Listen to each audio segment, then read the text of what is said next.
Yo, Kpaceguy here, what's going on YouTube? Welcome back to the channel, and today I want to talk to you about the pros and cons of a UST projector. Let's talk about it.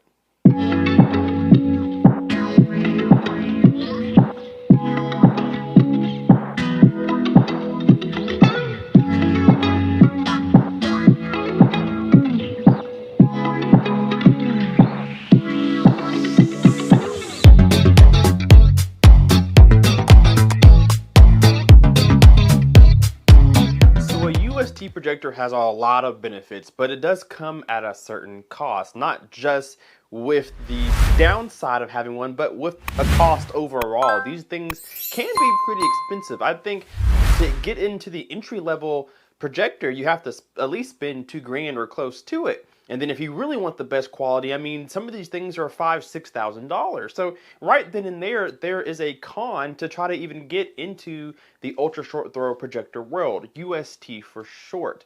Now in this video, we're going to talk about some pros and cons. It's going to be my personal opinion going from a traditional projector that I had mounted into the ceiling now to the one that I have here, the Samsung Premier. I think this is the 9T. So it's their top dog, and in regards to a lot of people, maybe the best one that you can buy. But the price tag is up there. So I want to share with you guys some of my pros and cons that I have. And during this video, please get down there in the comment section and leave me some of your thoughts and opinions on some pros and cons of having a UST projector. So I'm going to start off with a pro. And one of it's going to be the fact that it is so close to the wall and out of your way. That was my #1 reason for going to an ultra short throw projector. I used to have a projector mounted to the ceiling, and I could only have it in a certain way because my ceiling fan was in the way of a lot of my setup. So a lot of times I couldn't have my projector on the ceiling. I resorted to getting a stand and kind of mounting it standing up above the floor behind my couch, and that was fine. But if anybody ever sat in the middle of my seat, well, their head was in the way of the light beam, therefore we couldn't see anything on the screen. Going to an ultra short throw has eliminated any interference with people walking back and forth, sitting down in my seats. So now it's out of the way. It's perfect. It just sits right down here underneath the screen itself, and it almost feels like a TV because of that. So that's the biggest pro for an ultra short throw projector. That is the main reason why you get one, is because it sits away from the room, in the front of the room, underneath your screen, and stays out of the way. Now I'm going to use this as a segue to talk about a major con that I have personally in my home theater where this projector resides. It stays where your center channel usually is placed. You want to put your UST projector in the center of your stand, of your TV entertainment center, directly underneath the screen. And a lot of times that's exactly where your center channel goes. So for me, you may have saw in some of these clips, my center channel is actually placed in a bad spot because of my projector. And there are ways around it that I can't do in this particular room, but I have to no longer use it where I want it to be placed. I have to put my center channel a lot lower to the ground and angle it up towards my position so that I kind of get the realism that I'm looking for. But it puts my center channel in a bad spot. And a lot of people who own ultra short throw projectors have that same problem as well. That center channel needs to be in the center, but so is the UST projector. So there can be a few problems depending on how your home theater is set up. Now there are ways to combat this.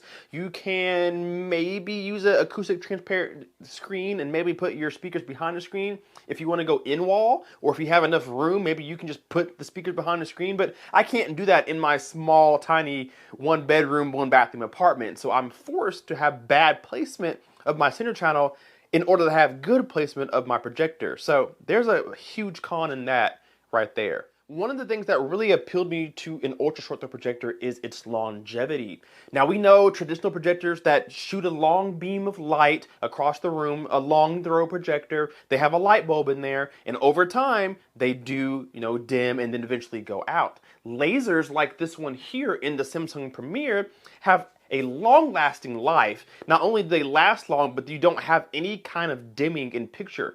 Over time, a traditional projector will slowly start to dim until it just completely stops illuminating any kind of light.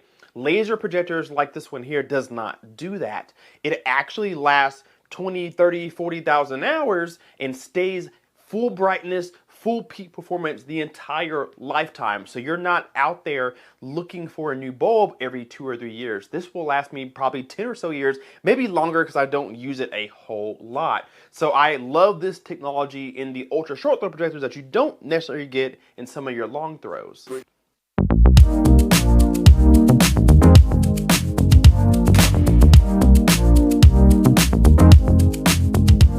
Now, another pro that a lot of you guys may like is, I think every ultra short throw minus a handful come with built-in speakers that actually don't sound too bad. So if you're somebody who wants a big screen but isn't gonna put this in a home theater, maybe a living room setup, these have much better speakers than what comes out of your TV. So you get a huge screen, this one's 103 inches, you get a minimalistic projector being so close to the wall, and it's basically a sound bar too. So a lot of these have Dolby surround sound type of features, so you can get a pretty decent experience without wishing that you had a dedicated sound bar or something like that. But again, there goes that con. If you don't like the projector sound, you may want a sound bar, but that sound bar probably sits where your projector will sit as well. So there's that same con coming back to bite us. But overall, the sound of these projectors sound actually really, really good, including the Samsung that I have here. I'm actually impressed with how loud it gets.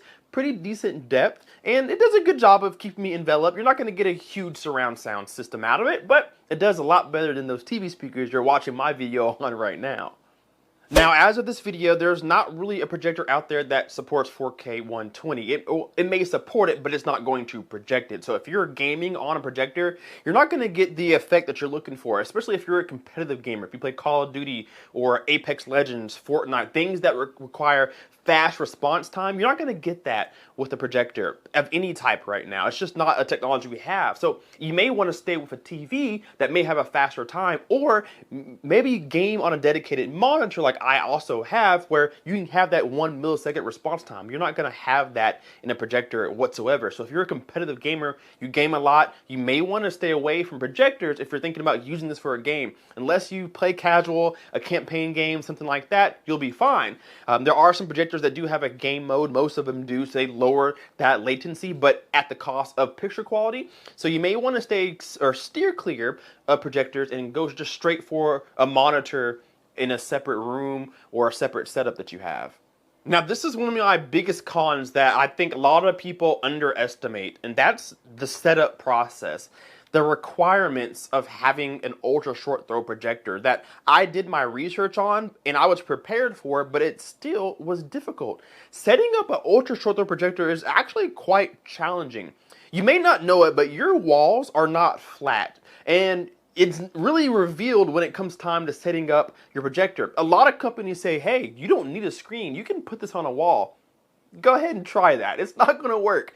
Walls look flat to us, and you touch them, they feel pretty flat, but things like this laser projector, you can see the bends and wiggles and misshapes of a lot of different lines when you have a projector like an ultra short throw. It really accents how uneven a wall is. So you're going to need a screen, especially if you're spending this kind of money. You're going to want a screen.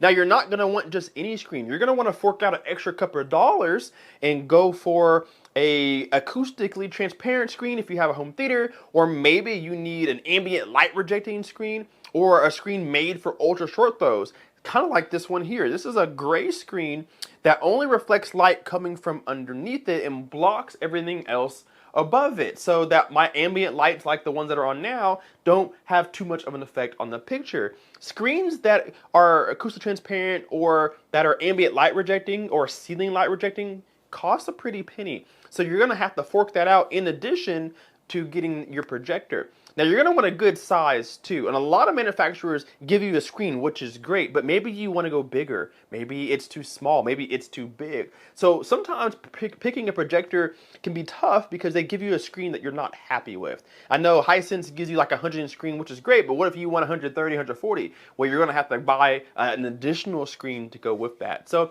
there's a lot of different hiccups when it comes to setting up a projector.